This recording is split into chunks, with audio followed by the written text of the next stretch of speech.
Radio कथा रत्न। Radio कथा रत्न में अभी आप सुनेंगे मुंशी प्रेमचंद की लिखी कहानी नशा, रत्ना रॉय की आवाज में। कहानी का विषय कुछ ऐसा है जिसे हम इंसान के बदलते हाव भाव में अनुभव तो करते हैं, पर शब्दों में बयान नहीं कर पाते। रसूख का नशा कैसा होता है, इसे मुंशी प्रेमचंद ने बड़े ही जानदार तरीके से प्रकाश डाला है अपनी इस कहानी में। कहानी शुरू करने से पहले आपसे निवेदन है कि इस चैनल को लाइक, शेयर और सब्सक्राइब जरूर करें ताकि हमारी हिम्मत बनी रहे। तो चलिए शुरू करते हैं कहानी नशा। ईश्वर एक बड़े जमींदार का लड़का था और मैं गरीब क्लर्क का, जिसके पास मेहनत मजदूरी के सिवा और कोई जायदाद न थी। हम दोनों में परस्पर बहसें होती रहती थी। मैं जमींदार की बुराई करता, उन्हें हिंसक पशु और खून चूसने वाली जोंक और वृक्षों की चोटी पर फूलने वाला बंझा कहता। वह जमींदारों का पक्ष लेता, पर स्वभावतः उसका पहलू कुछ कमजोर होता था, क्योंकि उसके पास जमींदारों के अनुकूल कोई दलील न थी। यह कहना कि सभी मनुष्य बराबर नहीं होते, छोटे बड़े हमेशा होते रहे हैं, होते रहेंगे, लचर दलीलें थी। किसी मानुषीय या नैतिक नियम से इस व्यवस्था का औचित्य सिद्ध करना कठिन था। मैं इस वाद विवाद की गर्मा गर्मी में अक्सर तेज हो जाता और लगने वाली बात कह जाता, लेकिन ईश्वरी हार कर भी मुस्कुराता रहता था। मैंने कभी उसे गर्म होते नहीं देखा। शायद इसका कारण यह था कि वह अपने पक्ष की कमजोरी समझता था। नौकरों से वह सीधे मुंह बात न करता। अमीरों में जो एक बेदर्दी और उदंडता होती है, उसका उसे भी प्रचुर भाग मिला था। नौकर ने बिस्तर लगाने में जरा भी देर की, दूध जरूरत से ज्यादा गर्म या ठंडा हुआ, साइकिल अच्छी तरह साफ नहीं हुई तो वह आपे से बाहर हो जाता। सुस्ती या बदतमीजी उसे जरा भी बर्दाश्त न थी, पर दोस्तों से और विशेषकर मुझसे उसका व्यवहार सौहार्द और नम्रता से भरा होता था। शायद उसकी जगह मैं होता तो मुझ में भी वही कठोरताएं पैदा हो जाती जो उसमें थी, क्योंकि मेरा लोक प्रेम सिद्धांतों पर नहीं, निजी दशाओं पर टिका हुआ था। लेकिन वह मेरी जगह होकर भी शायद अमीर ही रहता, क्योंकि वह प्रकृति से ही विलासी और ऐश्वर्य प्रिय था। अब की दशहरे की छुट्टी में मैंने निश्चय किया कि घर नहीं जाऊंगा। मेरे पास किराए के लिए रुपए न थे और न मैं घर वालों को तकलीफ देना चाहता था। मैं जानता हूं वे मुझे जो कुछ देते हैं वह उनकी हैसियत से बहुत ज्यादा होता है। इसके साथ ही परीक्षा का भी ख्याल था। अभी बहुत कुछ पढ़ना बाकी था और घर जाकर कौन पढ़ता है। बोर्डिंग हाउस में भूत की तरह अकेले पड़े रहने का भी जीना चाहता था। लेकिन जब ईश्वरी ने मुझे अपने घर चलने का न्योता दिया तो मैं बिना आग्रह के राजी हो गया। ईश्वरी के साथ परीक्षा की तैयारी खूब हो जाएगी। वह अमीर होकर भी मेहनती और ज़हीन है। उसने इसके साथ ही कहा, लेकिन भाई एक बात का ख्याल रखना, वहां अगर जमींदारों की निंदा की तो मामला बिगड़ जाएगा और मेरे घर वालों को बुरा लगेगा। वे लोग तो असामियों पर इसी दावे से शासन करते हैं कि ईश्वर ने असामियों को उनकी सेवा के लिए ही पैदा किया है। असामी भी यही समझता है।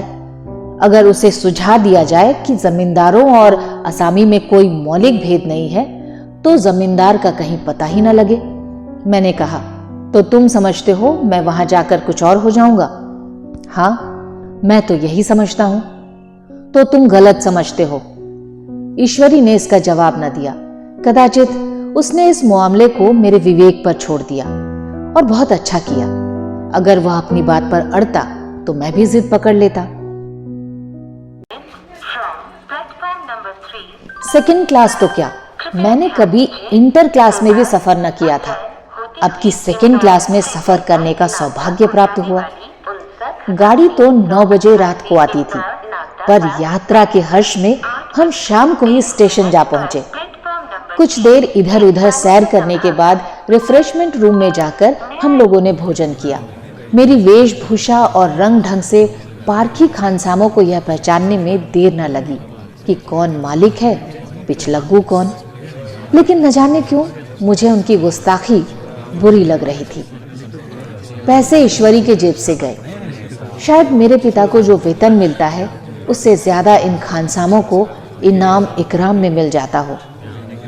एक अठन्नी तो चलते समय ईश्वरी ने ही दे दी। फिर भी मैं उन सबों में उसी तत्परता और विनय की प्रतीक्षा करता था जिससे वे ईश्वरी की सेवा कर रहे थे। ईश्वरी के हुक्म पर सब के सब क्यों दौड़ते हैं, लेकिन मैं कोई चीज मांगता हूं तो उतना उत्साह नहीं दिखाते। मुझे भोजन में कुछ स्वाद न मिला। वह भेद मेरे ध्यान को संपूर्ण रूप से अपनी ओर खींचे हुए था। गाड़ी आई, हम दोनों सवार हुए। खानसामों ने ईश्वरी को सलाम किया, मेरी ओर देखा भी नहीं। ईश्वरी ने कहा, कितने तमीजदार हैं ये सब, एक हमारे नौकर हैं कि कोई काम करने का ढंग ही नहीं। मैंने खट्टे मन से कहा, इसी तरह अगर तुम रोज अपने नौकरों को 8 आने इनाम दिया करो तो शायद इससे ज्यादा तमीजदार हो जाएं। तो तुम क्या समझते हो, यह सब केवल इनाम के लालच में इतनी इज्जत करते हैं? जी नहीं, तमीज और अदब तो इनके रक्त में है। गाड़ी चल पड़ी। डाक थी। प्रयाग से चली तो प्रतापगढ़ जाकर रुकी। एक आदमी ने हमारा कमरा खोला। मैं तुरंत चिल्ला उठा, दूसरा दर्जा है, 2nd क्लास है। उस मुसाफिर ने डब्बे के अंदर आकर मेरी ओर एक विचित्र उपेक्षा की दृष्टि से देखकर कहा, जी हाँ, सेवक भी इतना समझता है, और बीच वाली बर्थ पर बैठ गया। मुझे कितनी लज्जा आई कह नहीं सकता। भोर होते होते हम लोग मुरादाबाद पहुंचे। स्टेशन पर कई आदमी हमारे स्वागत के लिए खड़े थे। 2 भद्र पुरुष थे, 5 बेगार। बेगारों ने हमारा लगेज उठाया। दोनों भद्र पुरुष पीछे पीछे चल पड़े। एक मुसलमान था, रियासत अली, दूसरा ब्राह्मण, राम हरख। दोनों ने मेरी ओर अपरिचित नेत्रों से देखा, मानो कह रहे हों, तुम कौवे होकर हंस के साथ कैसे? रियासत अली ने ईश्वरी से पूछा, ये बाबू साहब क्या आपके साथ पढ़ते हैं? ईश्वरी ने जवाब दिया, हाँ, साथ पढ़ते भी हैं और साथ रहते भी हैं। यूं कहिए कि आपकी बदौलत मैं इलाहाबाद में पड़ा हुआ हूं, नहीं तो कब का लखनऊ चला आया होता। अब की बार मैं इन्हें घसीट लाया। इनके घर से कई तार आ चुके थे, मगर मैंने इनकारी जवाब दिलवा दिए। आखिरी तार तो अर्जेंट था, जिसकी फीस 4 आने प्रति शब्द है। दोनों सज्जनों ने मेरी ओर चकित नेत्रों से देखा, आतंकित हो जाने की चेष्टा करते हुए जान पड़े। रियासत अली ने अर्धशंका के स्वर में कहा, लेकिन आप बड़े सादे लिबास में रहते हैं। ईश्वरी ने शंका निवारण की, महात्मा गांधी के भक्त हैं साहब, खद्दर के सिवा कुछ भी नहीं पहनते। पुराने सारे कपड़े जला डाले, यूं कहो कि राजा हैं। 2.5 लाख सालाना की रियासत है, पर आपकी सूरत तो देखो, मालूम होता है अभी अनाथालय से पकड़ कर लाए हैं। राम हरख बोले, अमीरों का ऐसा स्वभाव बहुत कम देखने में आता है, कोई भांप नहीं सकता। रियासत अली ने समर्थन किया, आपने महाराज चांगली को देखा होता तो दांतों तले उंगली दबाते। एक गाढ़े की बंडी और चमरौदे जूते पहनकर बाजारों में घुमा करते थे। सुनते हैं एक बार बेगार में पकड़े गए थे। मैं मन में कटा जा रहा था, पर न जाने क्या बात थी कि यह सफेद झूठ उस वक्त मुझे हास्यास्पद न जान पड़ा। उसके प्रत्येक वाक्य के साथ मानो मैं उस कल्पित वैभव के समीप आता जाता था। मैं घुड़सवार नहीं हूं, हाँ, लड़कपन में कई बार लद्दू घोड़ों पर सवार हुआ हूं। यहां देखा तो 2 घोड़े हमारे लिए तैयार खड़े थे। मेरी तो जान ही निकल गई। सवार तो हुआ, पर बोटियां कांप रही थी। मैंने चेहरे पर शिकन न पड़ने दी, घोड़े को ईश्वरी के पीछे डाल दिया। खैरियत यह हुई कि ईश्वरी ने घोड़े को तेज ना किया, वरना शायद मैं हाथ पांव तोड़वा कर लौटता। संभव है ईश्वरी ने समझ लिया हो कि वह कितने पानी में है। ईश्वरी का घर क्या था, किला था। इमाम बाड़े का सा फाटक, द्वार पर पहरेदार टहलता हुआ, नौकरों का कोई हिसाब नहीं, एक हाथी बंधा हुआ। ईश्वरी ने अपने पिता, चाचा, ताऊ आदि सब से मेरा परिचय कराया, और उसी अतिशोक्ति के साथ ऐसी हवा बांधी कि कुछ न पूछिए। नौकर चाकर ही नहीं, घर के लोग भी मेरा सम्मान करने लगे। देहात के जमींदार लाखों का मुनाफा मगर पुलिस कांस्टेबल को भी अफसर समझने वाले। कई महाशय तो मुझे हुजूर हुजूर कहने लगे। जब जरा एकांत हुआ तो मैंने ईश्वरी से कहा, तुम बड़े शैतान हो यार, क्यों मेरी मिट्टी पलीद कर रहे हो? ईश्वरी ने सुदृढ़ मुस्कान के साथ कहा, इन गधों के सामने यही चाल जरूरी थी, वरना सीधे मुंह बोले भी नहीं। जरा देर बाद एक नाई हमारे पांव दबाने आया। कुंवर लोग स्टेशन से आए हैं, थक गए होंगे। ईश्वरी ने मेरी ओर इशारा करके कहा, पहले साहब के पांव दबा। मैं चारपाई पर लेटा हुआ था। मेरे जीवन में शायद ही कभी किसी ने मेरे पांव दबाए हों। मैं इसे अमीरों के चोंचले, रईसों का गधापन और न जाने क्या क्या कहकर ईश्वरी का परिहास किया करता, और आज मैं रईस बनने का स्वांग भर रहा था। इतने में 10 बज गए। पुरानी सभ्यता के लोग थे। नई रोशनी अभी केवल पहाड़ की चोटी तक ही पहुंच पाई थी। अंदर से भोजन का बुलावा आया। हम स्नान करने चले। मैं हमेशा अपनी धोती खुद ही छांट लिया करता हूं, मगर यहां ईश्वरी की ही भांति अपनी धोती भी छोड़ दी। अपने हाथों अपनी धोती छांटते शर्म आ रही थी। अंदर भोजन करने चले।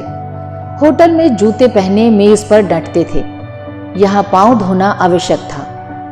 कहार पानी लिए खड़ा था। ईश्वरी ने पांव बढ़ा दिए। कहार ने उसके पांव धोए। मैंने भी पांव बढ़ा दिए। कहार ने मेरे भी पांव धोए। मेरा वह विचार न जाने कहां चला गया था। सोचा था वहां देहात में एकाग्र होकर खूब पढ़ेंगे, पर सारा दिन सैर सपाटे में कट जाता था। कहीं नदी में बजरे पर सैर कर रहे हैं, कहीं मछलियों या चिड़ियों का शिकार खेल रहे हैं, कहीं पहलवानों की कुश्ती देख रहे हैं, तो कहीं शतरंज पर जमे हैं। ईश्वरी खूब अंडे मंगवाता और कमरे में स्टोव पर आमलेट बनते। नौकरों का एक जत्था हमेशा घेरे रहता। अपने हाथ पांव हिलाने की कोई जरूरत नहीं, केवल जबान हिला देना ही काफी है। नहाने बैठे तो आदमी नहलाने को हाजिर, लेटे तो आदमी पंखा झेलने को खड़े। मैं महात्मा गांधी का कुंवर चेला मशहूर था।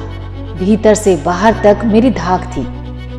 नाश्ते में जरा भी देर ना होने पाए, कहीं कुंवर साहब नाराज ना हो जाएं। बिछावन ठीक समय पर लग जाए। कुंवर साहब के सोने का समय आ गया। मैं ईश्वरी से भी ज्यादा नाजुक दिमाग बन गया था, या बनने पर मजबूर किया गया था। ईश्वरी अपने हाथ से बिस्तर बिछा ले, लेकिन कुंवर मेहमान अपने हाथों से कैसे अपना बिछावन बिछा सकते हैं? उनकी महानता में बट्टा लग जाएगा। एक दिन सचमुच ऐसा ही हुआ। ईश्वरी घर में था। शायद अपनी माताजी से कुछ बातचीत करने में देर हो गई। यहां 10 बज गए। मेरी आंखें नींद से झपक रही थी, मगर बिस्तर कैसे लगाऊं? कुंवर जो ठहरा। कोई 11:30 बजे महरा आया।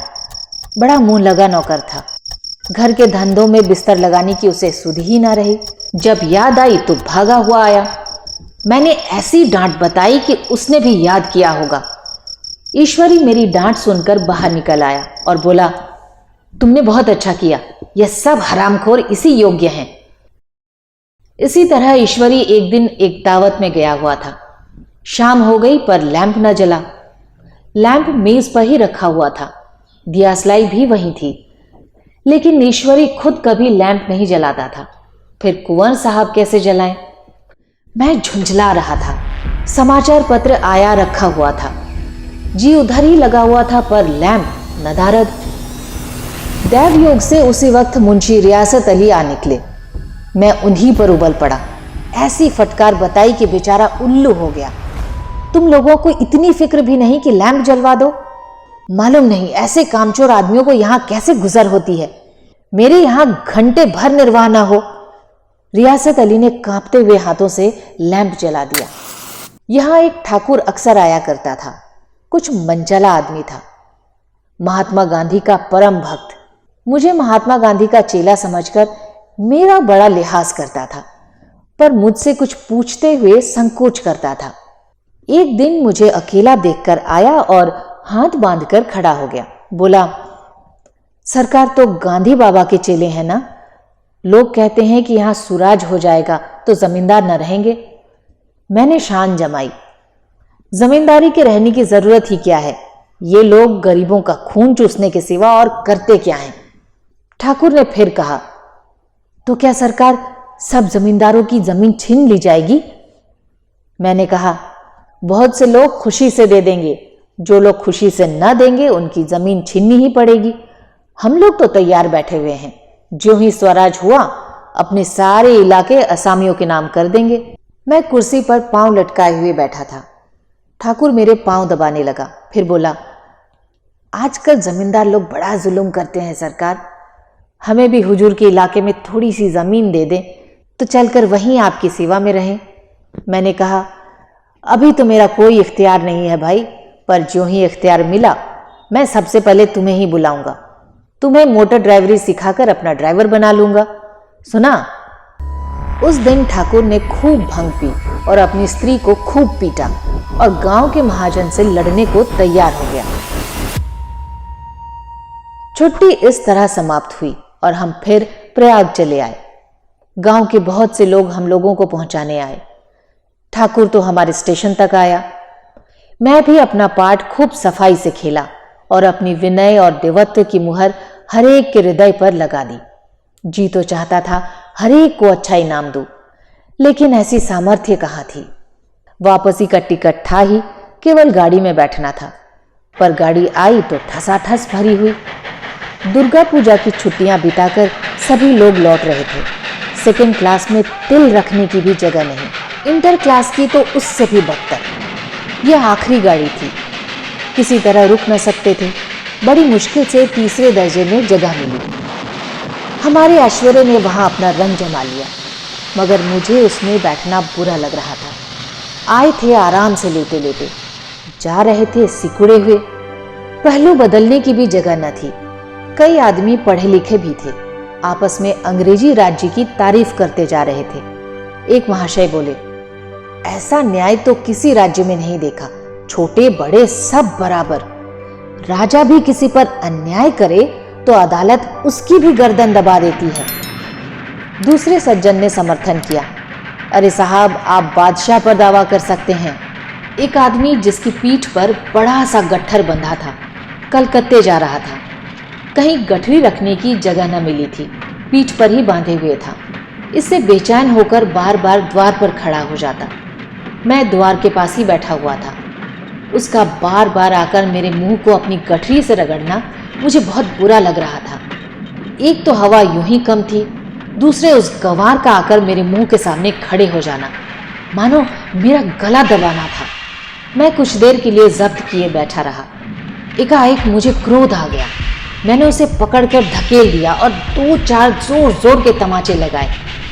उसने आंखें निकालकर कहा, क्यों मारते हो बाबूजी, हमने भी किराया दिया है। मैंने उठकर 2-3 तमाचे और जड़ दिए। गाड़ी में तूफान आ गया। चारों ओर से मुझ पर बौछार पड़ने लगी। इतने नाजुक मिजाज हो तो पहले दर्जे में क्यों नहीं बैठे? कोई बड़ा आदमी होगा तो अपने घर का होगा। मुझे इस तरह मारते तो दिखा देता। क्या कसूर किया था बेचारे ने? गाड़ी में सांस लेने की भी जगह नहीं। खिड़की पर जरा सा सांस लेने खड़ा हो गया तो उस पर इतना क्रोध। अमीर होकर क्या आदमी अपनी इंसानियत बिल्कुल खो देता है? यह भी अंग्रेजी राज है जिसके आप गुण गा रहे थे। एक ग्रामीण बोला, दफ्तरन में घुस पावत नहीं, उस पर इतना मिजाज। ईश्वरी ने अंग्रेजी में कहा, what an idiot you are Veer. और मेरा नशा कुछ कुछ उतरता हुआ सा महसूस होता था। ये कहानी आपको कैसी लगी? अपने कमेंट से आप हमें जरूर बताएं। धन्यवाद।